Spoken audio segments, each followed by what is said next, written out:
ಪುರಿ ಜಗನ್ನಾಥನಿಗೆ ತನ್ನ ಭಕ್ತರೊಂದಿಗೆ ಲೀಲೆ ಮಾಡುವುದೆಂದರೆ ಅತೀವ ಆನಂದ. ಒಮ್ಮೆ ಜಗನ್ನಾಥನು ತನ್ನ ಭಕ್ತ ಮಾಧವದಾಸರ ಬಳಿ ಬಂದು ಒಂದು ವಿಚಿತ್ರ ಬೇಡಿಕೆ ಇಡುತ್ತಾನೆ. ಮಾಧೋ, ಓ ಮಾಧೋ, ನನಗೆ ಈ ಮಂದಿರದ 56 ಭೋಗಗಳನ್ನು ತಿಂದು ಸಾಕಾಗಿದೆ. ಇಂದು ನನಗೆ ಏನಾದರೂ ಹೊಸದನ್ನು ತಿನ್ನಬೇಕು.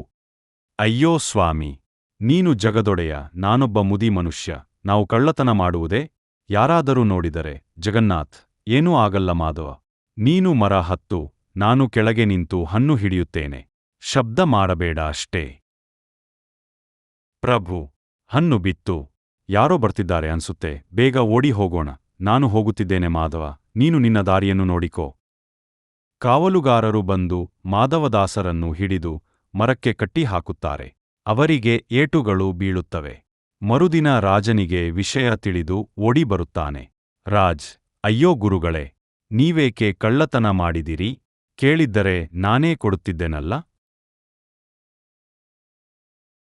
ರಾಜ, ಕಳ್ಳತನ ಮಾಡಿದ್ದು ನಾನಲ್ಲ, ಆ ನಿನ್ನ ಪುರಿ ಜಗನ್ನಾಥ. ಅವನು ನನ್ನನ್ನು ಮರ ಹತ್ತಿಸಿ ತಾನು ಮಾಯವಾದ. ಆತನಿಗೆ ನೈವೇದ್ಯಕ್ಕಿಂತ ಭಕ್ತನ ಜೊತೆ ಕದ್ದು ತಿನ್ನುವ ಆಸೆಯಿತ್ತು. ಭಗವಂತನಿಗೆ ಬೇಕಿರೋದು ಭೋಗವಲ್ಲ, ಭಕ್ತನ ಮೇಲಿರುವ ಪ್ರೀತಿ ಮಾತ್ರ. ಜಗನ್ನಾಥನ ಲೀಲೆ ಅಪಾರ.